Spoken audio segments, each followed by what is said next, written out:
gratitude for all that you've done for us. That's why we wear red. I do appreciate that. That's a pretty neat thing you guys are doing. Yes, yes, of course, of course. Okay, and I'm glad you came up for this session. Last time we did some assessments, um, and you've said, you're notorious about following through therapies. And in that manner, I want to appreciate your continuing with these sessions.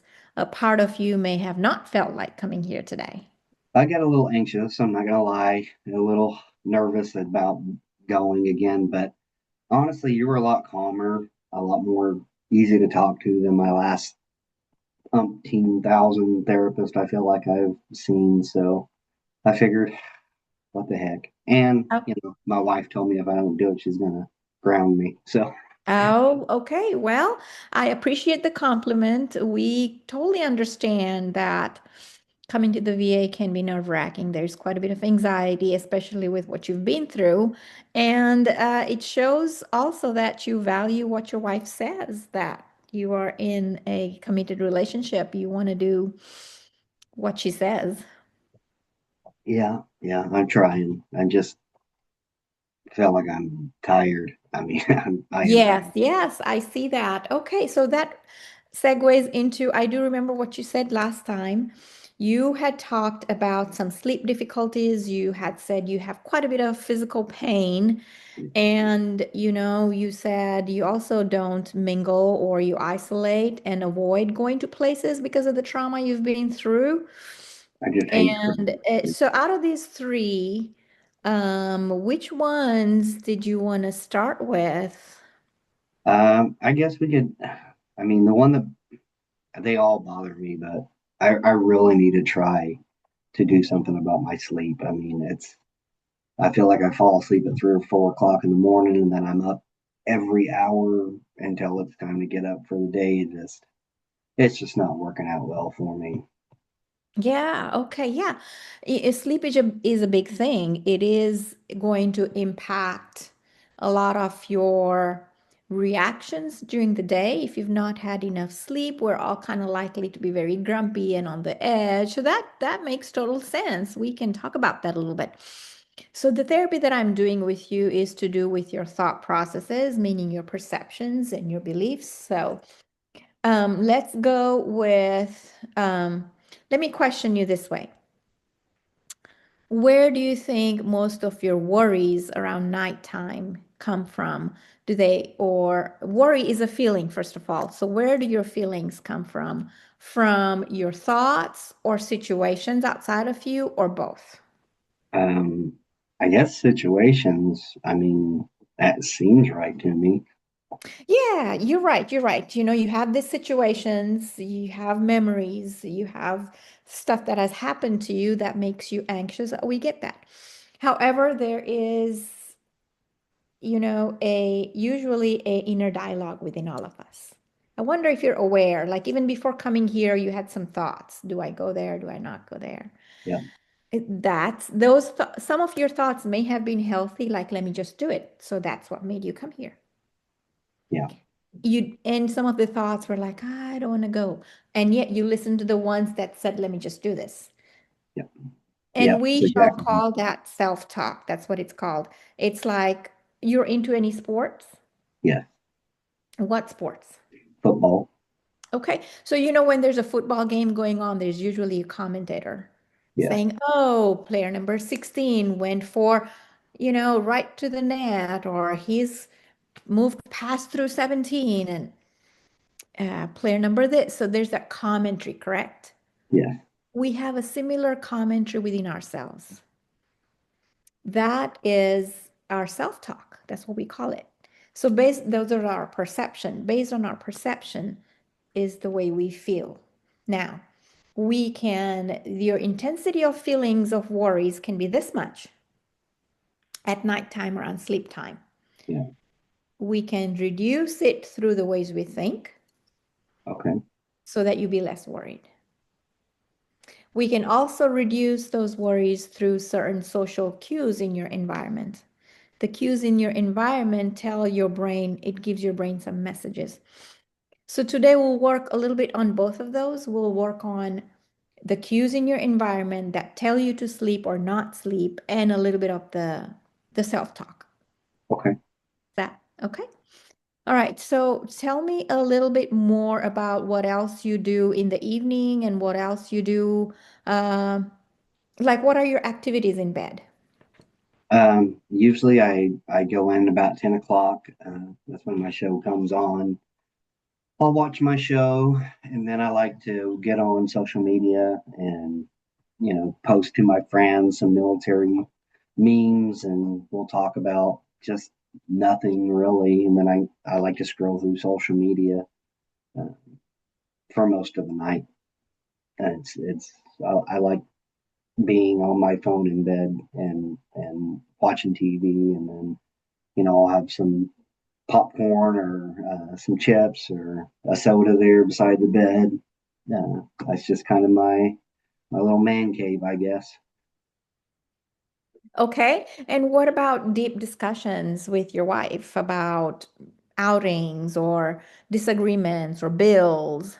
Not really in bed. He usually comes into me into the garage where I'm either working out there or tinkering around on some stuff, and that's when we usually have talks about bills and stuff like that. Bedtime usually, she has to get up early and she's pregnant, so she usually knocks out when my TV show's on, and Okay. I Okay. just sit there the rest of the night. So, you have a couple of good habits. Your deep talks are in the garage with her. Yeah, I am going to ask you, what are your own thoughts? Because we believe that you have some inner wisdom already. What are your own thoughts about you eating in bed and scrolling through the social media in bed and reading in bed? What do you think of that? well, I know the social media is probably not good because I'll be on there, and then next thing you know, I'll look at the clock and it's 3 o'clock in the morning, and I thought it was like midnight. Mhm. But I just get so engrossed into it.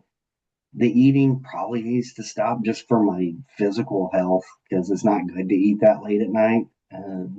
And I'm trying to be in the best shape I can be, but it's just relaxing, and that's what I don't Yeah. know.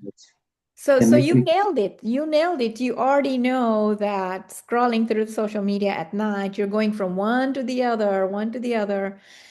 And, and then how does that feel next day? Like I didn't get any sleep. And I bet. And do you enjoy that? No, I'm so tired all the time. I feel like, yeah, it's, I need to get some sleep. That's one of the E- main reasons I'm in here is to get some sleep. Exactly. So you already know that you need not to be scrolling on the phone at night. Yeah, Yet there seems to be a little hurdle. You know these things. What stops you? What's the barrier? I just, I'm wondering. You I've have the tried to lay thoughts that down you there should be doing before, this, and you continue to. and I'll hear the dog outside, the neighbor's dog, or I'll hear the tree rustling or something. And then I gotta get up and check stuff. So every time I hear something, if I'm not distracting myself with something else, I feel like I need to be on guard. I gotta Oh, so check. that's a different topic too altogether. It seems like it's triggering you or reminding you of being unsafe. Is it possible that that's linked to what you went through in Afghanistan? I would say so. I didn't have problems with noises and stuff before I went to Afghanistan, but ever since I've been back, they're just every time I hear any noise, especially fireworks or stuff Right. like that, but even just like a loud truck or a helicopter flying over, or the dog rustling around in my neighbor's backyard makes me just feel like there's someone out there. Um, Okay. So that's that you said you said you feel like someone is out there, whereas you are thinking someone is out there. yeah, there never is. So Um, that thought is leading to the feeling of being unsafe. And how many times have you found evidence that you've been unsafe? Never. So you've been pretty much safe, right? You live in a safe neighborhood. Uh, any probability of being unsafe in the last 5 years, 10 years, any burglaries? Not in my neighborhood, no. There's been no burglaries, no, no, nothing. I mean, I live in a pretty calm neighborhood. Okay. It's just hard to feel that way at night. I mean, Yeah, so there's evidence that you're in a safe place. yes, And so I'm going to suggest, what if you replace that self-talk like, oh, I'm unsafe. I got to look out. What if you replace that with, you could be stuck with that thought. Your brain is geared towards looking out for safety based on what you thought, what you've been through. What if you, for a moment, for example, give that trauma a name? You characterized it. All that you went through in Afghanistan, you give it a name, like call it something.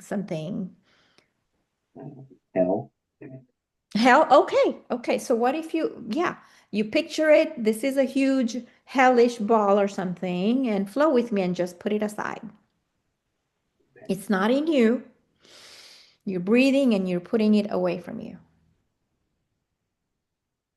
Okay. And so, what would you be doing if the hell is on the side? resting, relaxing, breathing Relax. easy. Yes, absolutely. Not thinking on high alert, Yeah, right? Okay.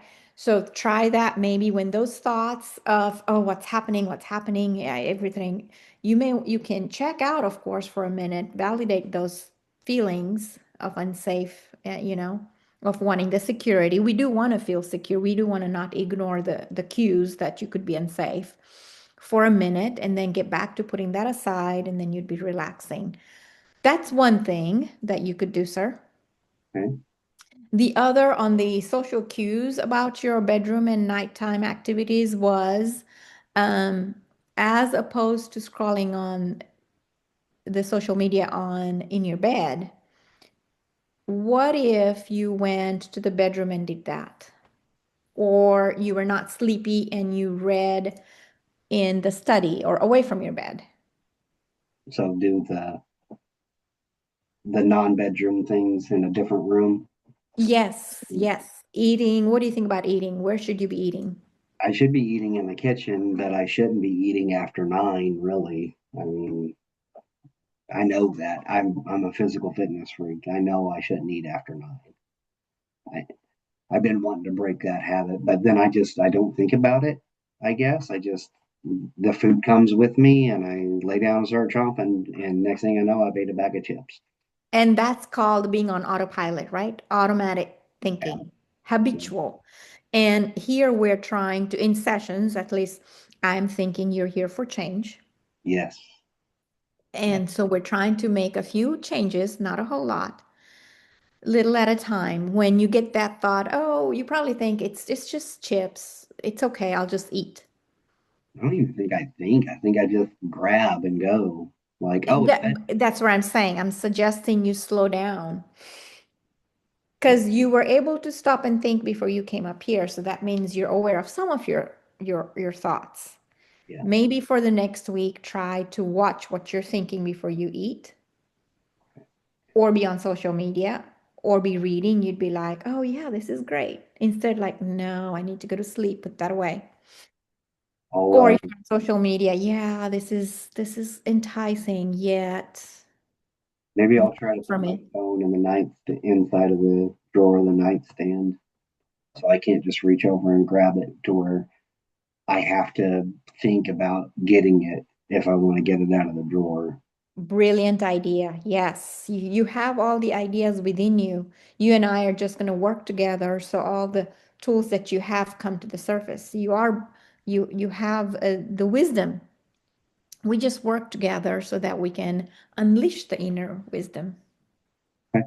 Okay. So yes, that's great. Put the phone away, put it away from your reach and stay strong with your thoughts or your self-talk. Like, okay, I don't need this after 9 o'clock. And you were saying eat before when? 9. I need Have you to. done that before? Are there Yeah, times I in the used week to. that, I used to not eat after 9, and I would go to bed at 10:30 at the latest because I like to get 8 hours of sleep. When I was doing my bodybuilding, it was very important that you got at least 8 hours of sleep for recovery. you said you used to? When was that? Before I went to Afghanistan, I was, Okay. yeah, So sounds like you already have the practice of it. yes. When you used to, what did you tell yourself? This is to make me better. I want. I'm big into competition, and I want to win. And you can't win on 4 hours of sleep. You can't Yeah. win eating potato chips at 9 o'clock. So So it's important to you, yes, and you were able to reason with yourself that this is how I'm going to feel the next day. Could you likely, or how likely are you to reason like that this time around, since I think you want to be not as grumpy during the day? yeah, I've been working out 5 days a week, and my personal trainer is mad at me because I don't get enough sleep, and it feels overwhelming to try to not to try to make myself sleep when I know I need to. But I mean, it's very overwhelming. I get a lot of anxiety around bedtime, so I try to Mhm. distract myself with that stuff. Okay, okay. So for now, that is very understandable. It sounds like you're getting anxious because it's triggering you of some other things. Well, that's my hunch. We're gonna get to that in just a little bit. So for now, I'm saying you've already had the practice of the self-talk to put the food away and stop eating before a certain time. You're geared with your self-talk to keep the phone away. You said you're going to lock it away so you're not looking at it. Yeah, And your books, do you keep them near the bedroom or are yeah. they I where? have um, a little reading lamp thing that I clip onto my book there beside the bed. So if the uh, TV's or the phone's too bright for the wife, then I'll use that and read instead. Where do you think you can keep that? I can keep it in my office, I guess. Um, Away Probably. from the bedroom. Yeah, Because you look at the book near your bedstand and you're like, okay, I'll start reading. yeah. If it's not within your reach, Then I have to think about it. yeah, you'll have to get up and go. And I would suggest reading something boring, Yeah, yeah, that's probably a good idea. Maybe, I don't know. I'll figure something out on the reading. right? Putting it all away so that your bedroom is your sanctuary and your brain listens to those cues that this is only for sleeping. Okay. Be rewiring, retraining to the brain. The reading Maybe, will be in the study room, the eating will be in the kitchen, and the TV is in the living room. Because it's conditioned, your brain is conditioned. It looks around and it's like when you're in the kitchen, you look at the refrigerator, you might already start salivating, yeah, right? yeah, So that because you're not saying anything at that moment particularly, it's just an association between the fridge and your salivation, like, hey, that's food, it's food time. So we want a similar thing, bedroom, quiet lights, everything relaxing, not much clutter, things away so that it's a cue to you that this is for sleeping. Let's try that for this 1 week and okay, you let me know how it goes next week. Perhaps try it 3, 4 times and see how your sleep is. Maybe make a record of how the sleep is the next day. okay. I can try Well, that. where you'll be trying to track your self-talk as well, because you'll be thinking, you'll be saying, "Hey, I need to do this. This is important to me," and to stick to those thoughts or that self-talk. Okay. I'll give it a shot. And so I'll try the journaling. Maybe I'll get some earplugs or something to help me drown out the noise. Oh, okay. There's noise. Just like the neighbor's dog I and see. I stuff. see. That can be a factor. Hey, that's great problem solving. Some people do that. Yeah. I mean, in bigger cities, New York and all those story buildings where the highway's right there and there's the noise and people, you're very creative in coming up with that solution. Okay. I'm thinking there's a bottom line thing though. You said nighttime is when you're thinking about there's things you're avoiding thinking that could be to do with your trauma. Maybe if you could just tell me a little bit about the trauma today. The heavy duty work about the trauma, I'm going to refer you to our trauma clinic where they just talk about the trauma several times to until where you're desensitized and not as emotional when you talk about those incidences. Okay. So that's specialty over there. Um, it's called cognitive processing therapy that my coworkers are certified in. I am not, so I am not going to walk you through that. I am going to touch briefly upon it so that we can do something about it um, for the nighttime and how it affects you. Okay. Okay. So when you say first of all, we already two things, the social cues and the hell that you gave, put that aside so it'd be more relaxing, okay? Um, if that doesn't work, the third part, let me see, what are you worried about at night, or who do you miss the most, or something that really bothers you?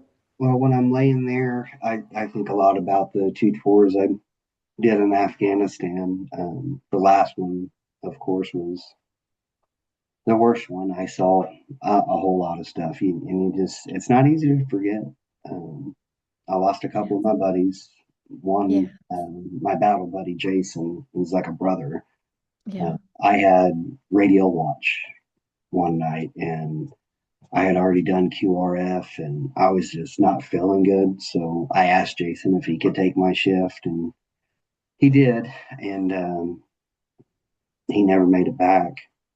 And, I think about that a lot. That when I'm laying there and nothing else to think about, I think about that a whole lot. And I try not to, because once I start thinking about Jason, I just kind of spiral and think about, what if I had taken it? What if I didn't shirk my duties that night? Then Jason would still be alive. So, yes, yes. First of all, I'm so sorry that you lost your battle buddy. And, in the military world, your brothers, they're your brothers. There's a huge connection and there's a huge bond, right? So I'm so sorry that that happened to him. Um, I also want to think that you might be having something called the survivor's guilt. Does that ring a bell?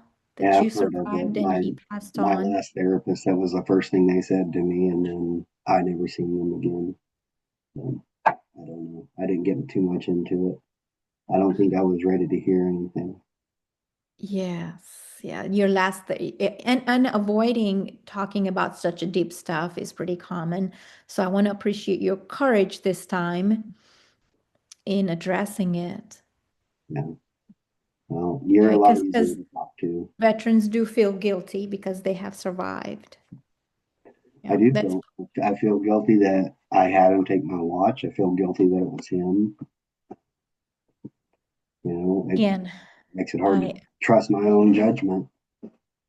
right, right. I'm so sorry that happened. However, do you think you had the control of what happens when? Were you in total charge No, I that mean, day? we were just soldiers.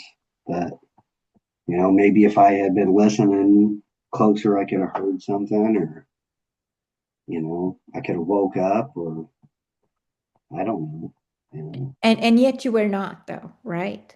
Right. You may think that you may be in charge. He was meant to go and he went. It wasn't, where is the evidence that you were supposed to go on that day?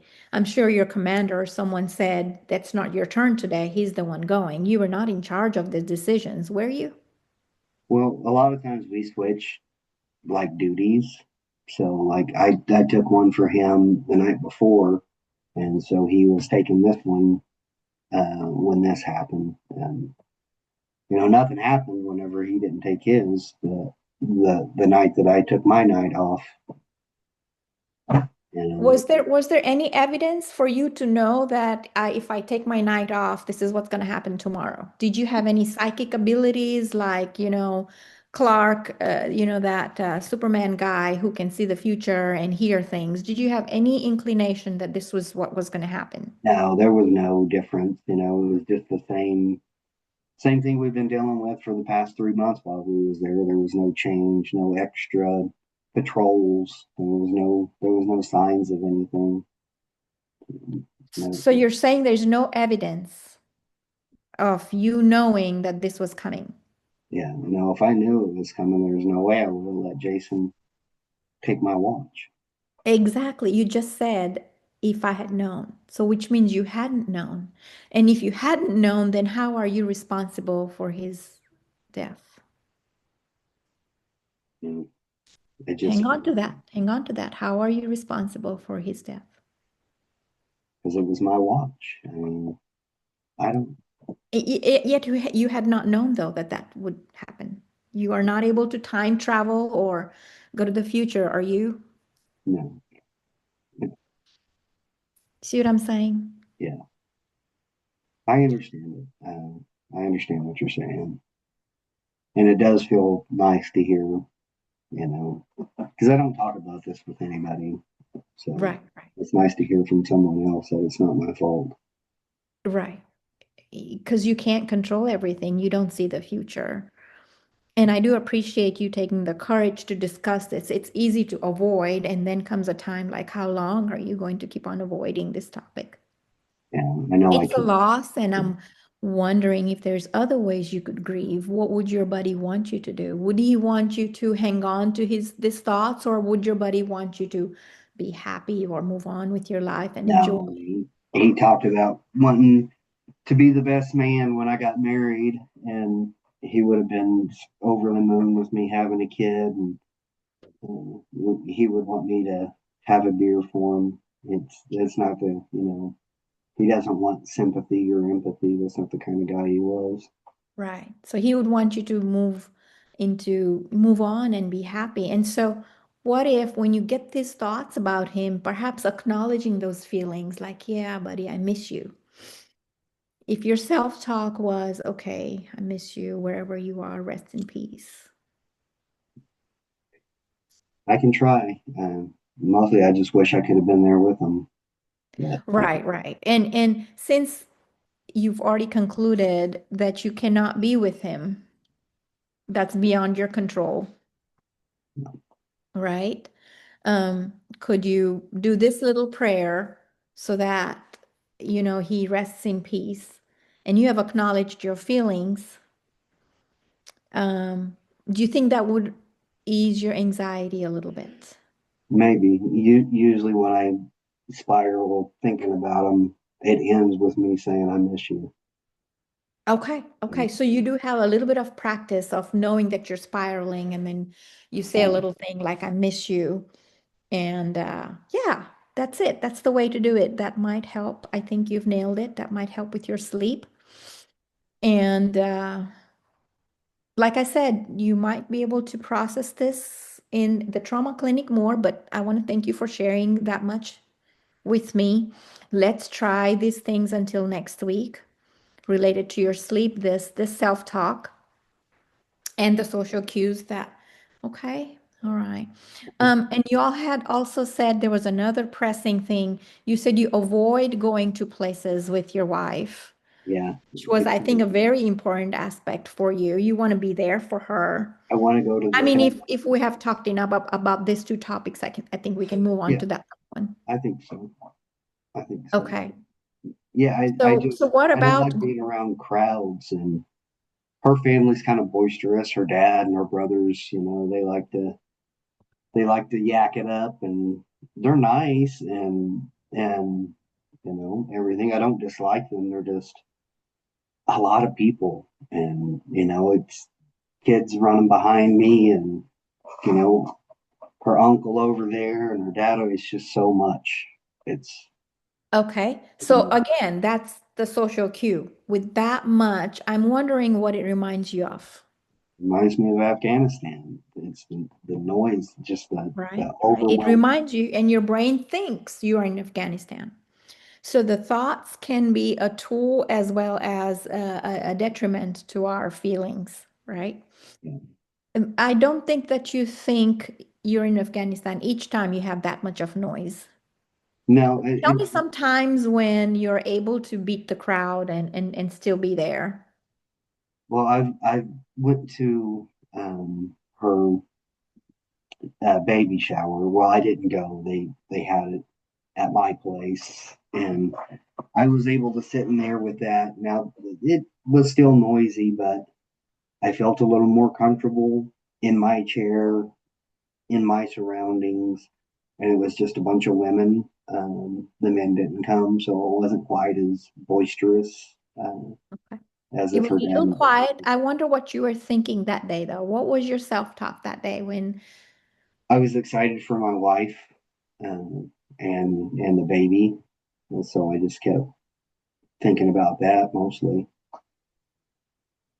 okay, so your thoughts were like, okay, this is doable.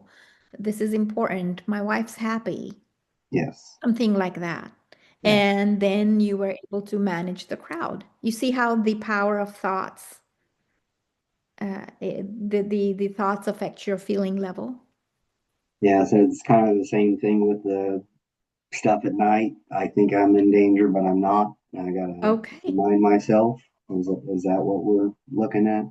Yes, it's a similar skill, just the nighttime, the way you're thinking, as you're scrolling on social media and then one thing leads to another, it's important to stop and go, this is going to bite me the next day. You're going for the short-term pleasure and not looking out for the long-term losses. A lot of us do fall for the short-term pleasure or the short-term avoidance without thinking this avoidance is not going to be healthy. So it's important to step back a little bit and go, okay. Now, before I give you the idea on what kind of self-talk to have related to your reminders of Afghanistan, what do you think you need to be thinking when you're around a crowd? They're not combatants. I'm not. Nobody's trying to get me or my family. There you go. Excellent. You got the answer from within yourself that this is a safe place. I'm not in Afghanistan. I'm right here. And you could be doing it with observing grounding techniques, which I'm going to walk you through or show you in another session where you're looking at, okay, these are the trees, these are the flowers, these are the people, where you're constantly bringing your brain and your thoughts to this present moment as opposed to it going all the way to Area. another country. Yeah. Yeah, it's. Bring it consistently back. Okay. Um, I just so feel I like appreciate you listening to all of these suggestions. I just whenever it's so much, I just feel like what's going on here, and then I hear, I just feel like I have to know where everyone is, Okay. and I know a lot of that is tied to that. Yeah. Um, It's retraining your brain. We're and trying a lot to of it's retrain your brain to say you're here now and not be on autopilot going to another country. that's the way Okay. I feel is autopilot. Like it's controlling me, my actions. It's controlling my actions, not myself. Right, right. You have more control over your thoughts than other people. So far, and I know I told you that I will walk you through the pain part too, because the pain affects you.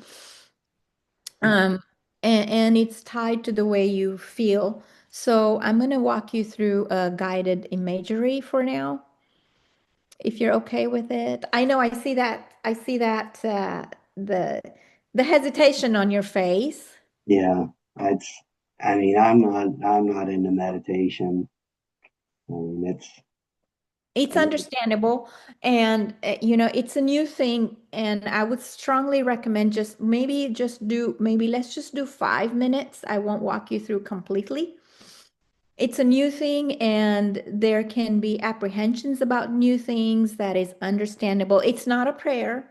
It's very, very scientific. How about a few minutes? I mean, if it's you, I guess I can give it a try. I really don't think it's going to do anything. Okay. And again, watch that self-talk, right? What's happening right now? Yeah. Yeah. No, you're right. I'm thinking this is worthless. Yeah. Exactly. And what can you think instead? Well, Maybe it'll do something. there you go. That maybe is better than the worthless or a no. Okay. Well, Okay. I'll keep an open. I'll There, try to keep it yes, open. much appreciated. The idea is pain can be very dominating in the sense if your tooth is hurting, your entire focus is going to be on your tooth pain, correct? But we want to be able to not be dominated by that one pain. Okay. So it's just like your trauma, it can be very dominating. We want to be able to think of other things in life other than that trauma, which can dominate your life. Or the worries can be dominating, and we want to break free from that. Okay, so this is a simple exercise. If you and thank you for trusting me. If you could sit back and kind of close your eyes and relax, and just know that you're on Zoom, so I'm not near you, Mhm. um, and so you're completely safe. Yeah. And the other thing to keep in mind is raise your thumb and give me a thumbs up whenever you're doing okay. If you're not doing okay, you put a thumbs down and I will stop talking, okay? All right. Oh, you're already catching on. All right. Okay, please take a deep breath in to the count of four. Keep breathing in. 1, 2, 3, 4. Hold till the count of four. Hold, hold. And out till four. Very good. And hold again till four. Very good. Breathe in again, deep breath. I see your chest rising. Very good. Hold the breath till four and out till four. Excellent. And hold and continue with this rhythm, and I will stop counting. And now, as you relax, if by chance your thoughts go away from my voice or your breath, it is okay. Bring them back to my voice or your breath. Picture your toes, complete focus on all your toes, that they are relaxed and not in pain. If they are, we just acknowledge the pain and move on to the parts that are not in pain. Visualize your ankles, your calf muscles, all relaxed, thanking them for not being in pain, thanking them for the work they do. Moving on to your knees, upper body, noticing the relaxed muscles, thanking them for all their functions. Continue breathing, moving further towards your upper body, relaxing it, thanking it or all of those body parts for the functions they do. Some of them may not be in pain,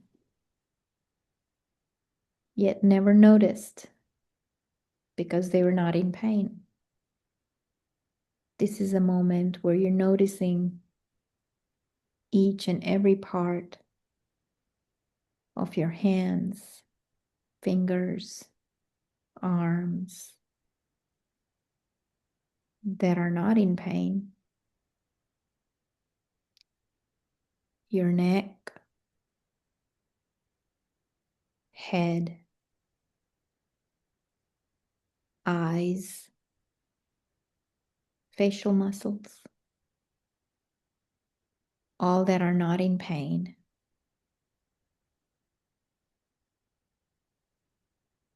Feelings of gratitude for all the functions they do,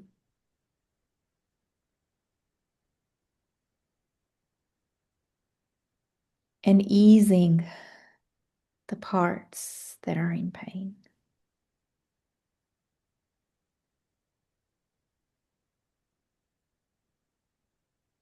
Continue feeling relaxed.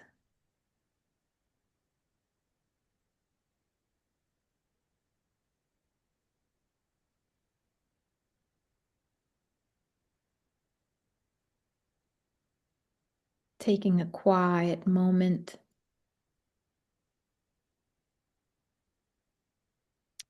to just enjoy the peace.